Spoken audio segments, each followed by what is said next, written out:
रामपुर नाम के एक छोटे से गांव में राजू नाम का एक 18 वर्षीय लड़का रहा करता था।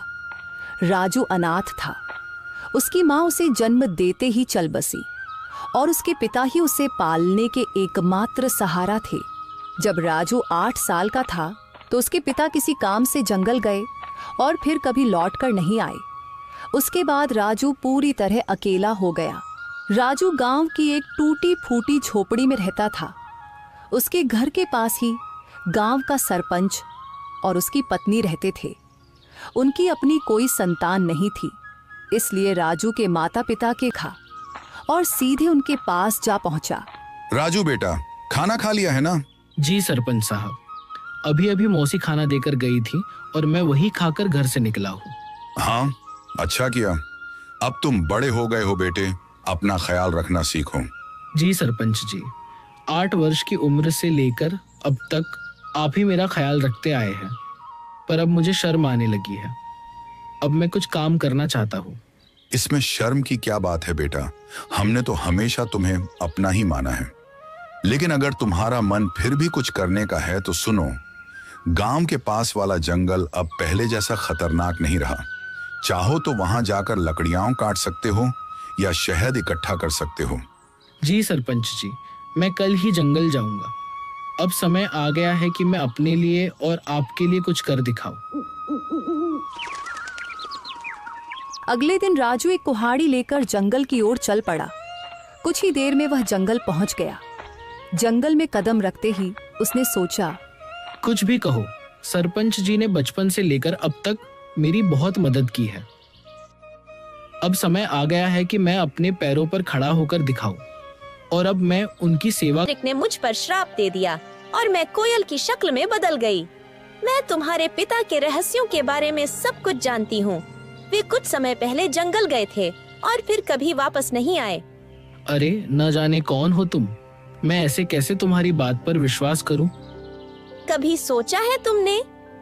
तुम पिछले कई वर्षों से बिना पिता के रह रहे हो, लेकिन गांव में कोई भी तुम्हारे पिता के बारे में बात नहीं करता।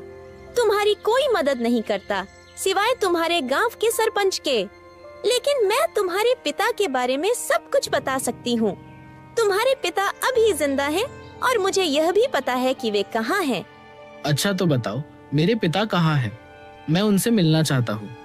मैं तुम्हें जरूर बताऊंगी, मगर उससे पहले तुम्हें मुझे इस श्राप से मुक्त कराना होगा। राजू को न जाने क्यों उस कोयल से डर महसूस होने लगा। अरे, मुझे तो लगता है कि यह कोई राक्षस है जो मुझे अपने जाल में फंसा रहा है। इससे पहले कि यह मुझे नुकसान पहुंचाए, मुझे यहाँ से भागना होगा। यह सोचते ही राजू तेजी से गांव की ओर दौड़ पड़ा और कुछ ही पलों में अपने घर पहुंच गया। घर पहुंचकर राजू हांफते हुए बोला, अरे बाप रे, ये जंगल तो बहुत खतरनाक है। यहाँ तो जानवर भी इंसानों की तरह बातें करते हैं। मुझे तो लगता है कि वह जरूर कोई राक्षस था। मैं अब कभी उस जंगल में नहीं जाऊंगा। अभी राजू ये सोच ही रहा था कि उसी समय सरपंच की पत्नी उसके लिए खाना लेकर आ गई और राजू को घबराया हुआ देखकर वह बोली, अरे राजू बेटा, ये घबराए हुए क्यों हो? और तुम्हें पसीना भी आ रहा है। सब खैरियत तो है ना? कुछ नहीं मौसी, बस थोड़ा सा सिर दर्द हो रहा था। अरे बेटा, अगर तबीयत ठीक नहीं है तो काम मत करो। लो, पहले ये खाना खा लो और थोड़ा आराम कर लो। राजू ने मौसी से सर दर्द का बहाना बनाकर सच्चाई छिपा ली। मौसी ने ज्यादा सवाल नहीं किए, बस खाना उसके हाथ में दिया और धीरे से कमरे से बाहर चली गई। राजू ने खाना खाया और सो गया। अगली सुबह जब राजू नींद से जागा तो उसके मन का डर समाप्त हो चुका था। वह अपने आप से बोला, अरे शायद मैं कल उस कोयल को बातें करते देखकर कुछ ज्यादा ही डर गया था। लेकिन अगर सोचूं तो उसकी बातों में सच्चाई नजर आती है। वह कोयल मेरे पिताजी के बारे में जरूर कुछ जानती है। और यह भी सच है कि गांव में कोई मेरे पिताजी के बारे में बात नहीं करता। जब भी मैंने सरपंच जी से अपने पिताजी के बारे में पूछा, उन्होंने हमेशा बात टाल दी। बस इतना ही कहा कि मेरी माँ जन्म देते ही चल बसी और मेरे पिताजी कई साल पहले जंगल गए थे, जो फिर कभी वापस नहीं आए। मुझे उस जंगल में जाना चाहिए और उस कोयल को ढूंढकर अपने पिताजी के बारे में पूछना चाहिए। यह कहकर राजू जंगल की ओर चल पड़ा और कुछ ही देर में वह जंगल के उसी स्थान पर जा पहुंचा जहां कल उसे वह कोयल मिली थी। वह कोयल वहां पहले से ही मौजूद थी और राजू को देखकर उड़ती हुई सीधा उसके पास आ गई। मुझे पता था कि तुम जरूर आओगे, क्योंकि तुम भी अपने पिताजी मोहन की तरह ही बहादुर हो। मैं सिर्फ इसी वजह से आया हूँ क्योंकि मुझे अपने पिताजी से मिलना है। तुम कह रही थी कि तुम मेरे पिताजी के बारे में जानती हो, तो बताओ मेरे पिताजी कहाँ हैं? मुझे उनसे मिलना है। कल मैंने कहा था कि इसके लिए पहले तुम्हें मुझे इस श्राप से मुक्त कराना होगा, लेकिन तुम चिंता मत करो, मैं तुम्हारी मदद करना चाहती हूँ। तुम मुझे अपना दोस्त समझो। मैं जानती हूँ कि तुम बचपन से ही गरीबी से जूझ रहे हो और कभी कभी इस बात पर तुम्हें शर्म भी आती है। यह सुनकर राजू उदास होकर बोला, हाँ, तुम बिल्कुल सही कह रही हो। मैं सचमुच गरीब हूँ। बचपन से ही सरपंच जी और उनकी पत्नी ने मुझे पाला है, लेकिन अब हर वक्त उन पर बोझ बनकर रहना मुझे अच्छा नहीं लगता। मैं चाहता हूँ कि अब मैं खुद कमाऊं, ताकि वे दोनों चैन से बैठकर खाएं और खुश रहें। अगर तुम चाहो तो मैं तुम्हें धन कमाने का रास्ता दिखा सकती हूँ। अच्छा, मगर वह कैसे? तुम मेरी मदद कैसे कर सकती हो? मैं इस जंगल के सारे रहस्यों को जानती हूँ। आओ मेरे साथ चलो। ये कहकर कोयल उड़ चली और राजू उसके पीछे पीछे चल पड़ा। चलते चलते कोयल राजू को एक गुफा के अंदर ले गई। उस गुफा के बारे में किसी को कुछ पता नहीं था, क्योंकि यह जंगल पहले बहुत खतरनाक माना जाता था। इसीलिए लोग इस जंगल में आना पसंद नहीं करते थे। गुफा के अंदर जाते ही राजू की नजर एक बक्से पर पड़ी। अरे, इस बक्से में क्या है? मैं अभी इसे खोलकर देखता हूँ। जब राजू ने उस बक्से को खोला तो उसमें बेहिसाब हीरे जवाहरात निकले। उन्हें देखकर राजू हैरानी से बोला, अरे बाप रे, इस बक्से में तो ढेर सारे हीरे जवाहरात हैं। ये सब सामान किसका है? तुम पहले धनवान बनो, फिर मैं तुम्हें बताऊंगी कि मैं इस श्राप से कैसे मुक्त हो सकती हूँ। और जब तुम मुझे इस श्राप से आजाद कर दोगे तो मैं तुम्हें तुम्हारे पिताजी से मिलवाऊंगी। मुझे पता है कि वे कहाँ हैं। उस दिन का तो मुझे बेसब्री से इंतजार रहेगा। लेकिन एक बात याद रखना, मेरे बारे में किसी को कानो कान खबर नहीं होनी चाहिए। अगर किसी को पता चल गया तो तुम्हारे लिए अपने पिताजी से मिलना मुश्किल हो जाएगा। राजू वह बक्सा उठाकर अपने घर की ओर चल पड़ा। घर पहुंचकर उसने बक्सा एक तरफ रख दिया। इतने में सरपंच और उनकी पत्नी राजू के लिए खाना लेकर आए। जब उन्होंने एक तरफ रखा हुआ बक्सा देखा तो सरपंच ने राजू से पूछा, राजू बेटा, ये बक्सा कहाँ से आया और इसमें क्या है? सरपंच के पूछने पर राजू को कुछ समझ नहीं आया कि वह सरपंच साहब को क्या जवाब दे। इतने में सरपंच की बीवी ने बक्सा खोला और उसमें कीमती हीरे और जवाहरात देखकर बोली, राजू बेटा, तेरे पास ये इतने हीरे और जवाहरात कहाँ से आए हैं? राजू उन्हें सब कुछ सच बता देता, लेकिन वह कोयल की बातें याद कर रहा था जिसने उसे सख्ती से मना किया था। इसलिए उसने कुछ और ही बता दिया। मौसी, मैं जंगल में लकड़ियां काटने गया था। लकड़ियां काटते काटते मैं काफी आगे निकल गया और वहां मुझे एक गुफा दिखाई दी। जब मैं उस गुफा के अंदर गया तो वहां मुझे यह बक्सा दिखाई दिया। मैंने उसे वहीं से उठाया और घर ले आया। राजू, तुमने यह ठीक नहीं किया। हो सकता है ये सारे हीरे जवाहरात बादशाह के हों। शायद। यह कहकर राजू ने वह बक्सा अपने सर पर उठा लिया। फिर वह और सरपंच बादशाह की ओर चल पड़े और कुछ ही देर में वे बादशाह के दरबार में दाखिल हो गए। बादशाह के सामने बक्सा रखकर सरपंच ने कहा, बादशाह सलामत। ये लड़का मेरा पड़ोसी है। ये लकड़ियां काटने जंगल गया था और वहां एक गुफा में इसे यह हीरे जवाहरात का बक्स मिला। हमें शक हुआ कि शायद ये आपका ही है, इसलिए हम इसे फौरन आपके दरबार में ले आए हैं। यह सब सुनकर बादशाह के दिल में लालच जाग उठा, क्योंकि वह जानता था कि यह बक्सा उसका नहीं है। लेकिन इतनी कीमती हीरे जवाहरात देखकर उसके मन में यह ख्याल आया, ये हीरे जवाहरात असल में मेरे नहीं हैं, मगर जब ये किस्मत से मेरे पास आ ही गए हैं तो मैं इन्हें बेकार क्यों जाने दूं। बेहतर यही होता है कि मैं इन लोगों को इसके बदले कुछ इनाम दे देता हूं ताकि वे खुश हो जाएं और ये खजाना भी मेरे पास ही सुरक्षित हो जाए। ये सोचकर बादशाह ने उनसे कहा, हाँ, यह बक्सा मेरा ही है, मैंने ही इसे वहां सुरक्षित किया हुआ था, लेकिन तुम दोनों ने ईमानदारी से यह संदूक मेरे दरबार में लाकर बहुत अच्छा किया है। मैं तुम्हारी इस सच्चाई से खुश हूं, इसलिए तुम्हें इनाम दिया जाएगा। ये कहकर बादशाह ने अपने सिपाहियों से कहा, सिपाहियों, यह संदूक इनसे ले लो और खजाने में रख दो। और हाँ, इन्होंने ईमानदारी का सबूत दिया है, इसलिए मेरे खजाने से इन्हें इनाम के तौर पर कुछ धन दे दिया जाए ताकि ये खुश भी हो जाए और दूसरों के लिए एक मिसाल भी बने। सिपाहियों ने बादशाह के आदेश पर उनसे वह संदूक ले लिया और उसके बदले इनाम के तौर पर उन्हें कुछ धन दे दिया। सरपंच वह रकम पाकर बहुत खुश था, मगर राजू का दिल बेचैन था। उसे अच्छी तरह मालूम था कि बादशाह झूठ बोल रहा है, लेकिन वह कुछ कह नहीं सकता था क्योंकि कोयल ने उसे अपनी सच्चाई बताने से मना किया था। राजू को डर था कि अगर उसने सच बता दिया तो उसका अपने पिताजी से मिलना मुश्किल हो जाएगा। राजू के लिए दौलत से बढ़कर अपने पिताजी से मिलना जरूरी था, इसलिए वह चुप रहा और फिर दोनों इनाम की रकम लेकर अपने घर की ओर चल पड़े। राजू सरपंच के साथ उसके घर चला गया और घर पहुंचकर उसने अपनी रकम भी सरपंच को दी और कहा, सरपंच जी, ये रकम भी आप ही रख लीजिए। आपने हमेशा मेरी देखभाल की है और मुझे खुशी है कि ये रकम आपके काम आएगी। सरपंच को वो रकम देकर राजू वहां से चला गया और अगले दिन सुबह होते ही राजू फिर से जंगल की ओर चल पड़ा और कुछ ही देर में वह जंगल की उसी जगह पहुंच गया जहां उसे वह कोयल मिली थी। तभी वहां एक साधु आ पहुंचा जो एक बरगद के नीचे बैठा था।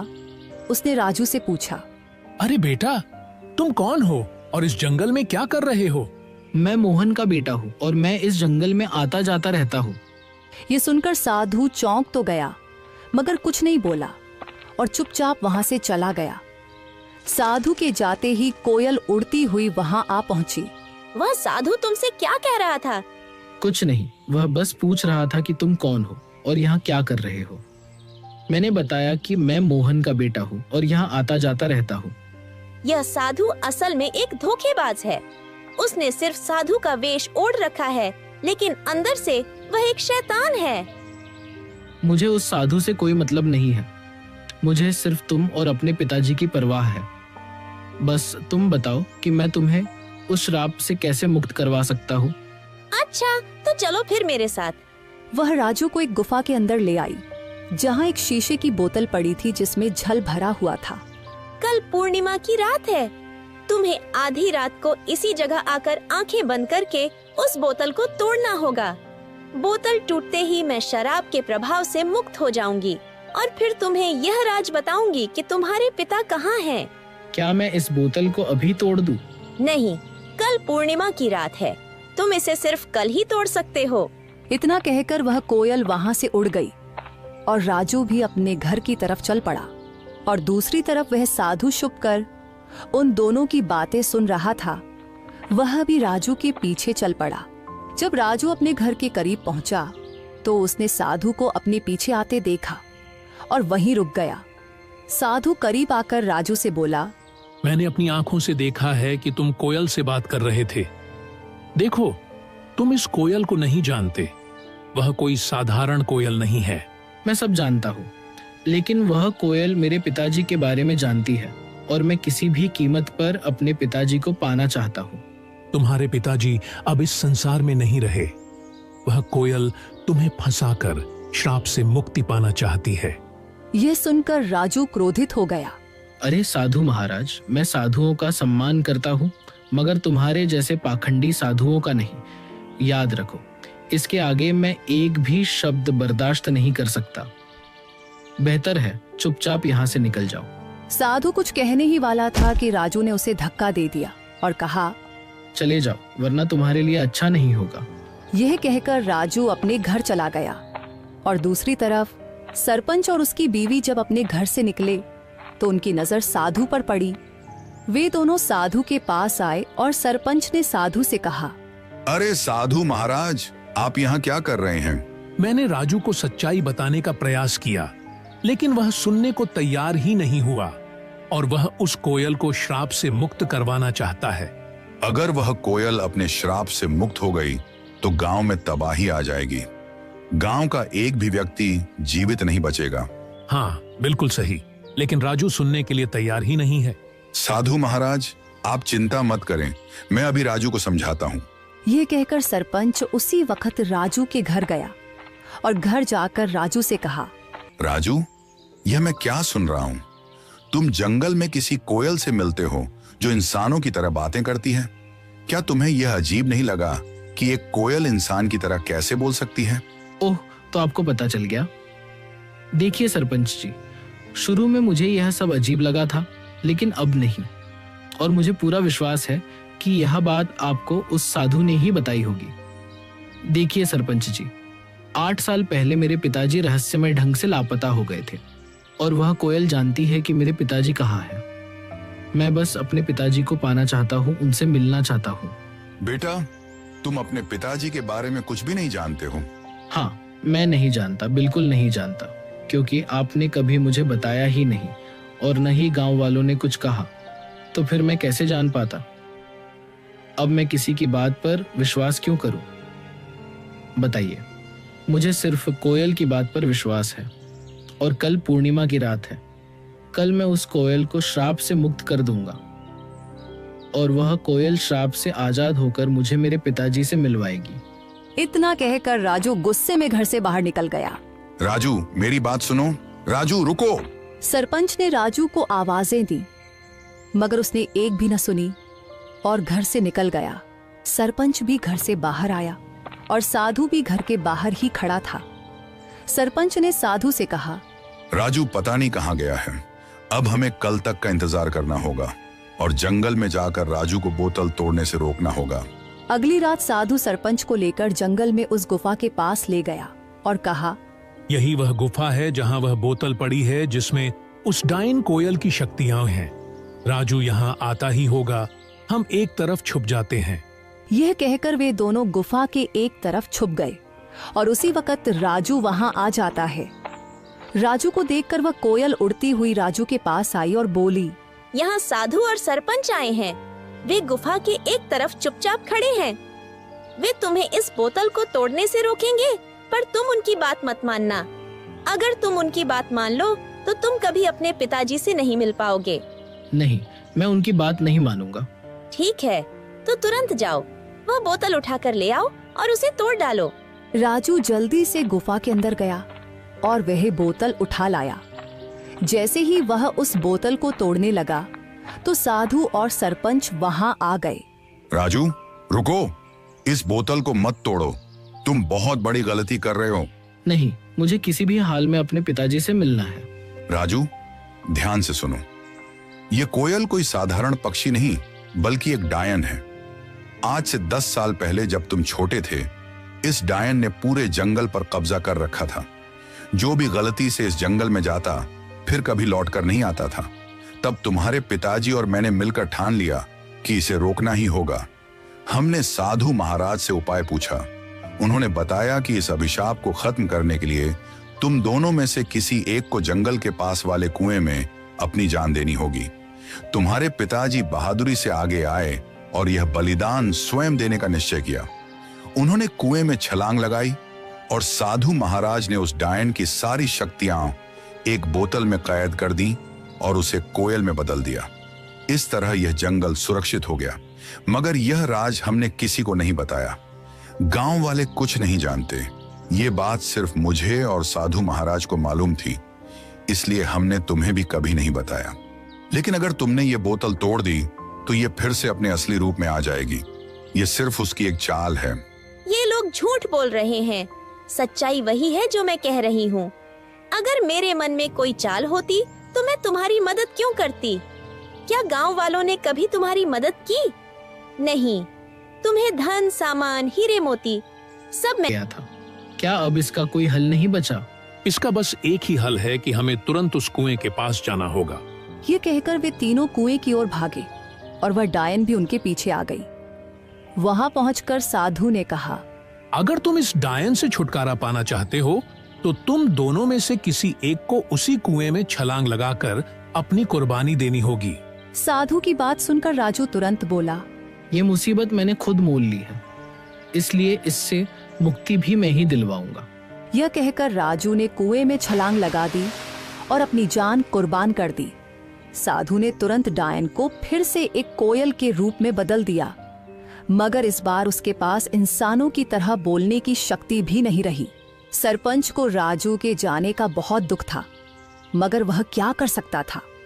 इसलिए वह घर लौट आया और धीरे धीरे फिर से हंसी खुशी जीवन बिताने लगा।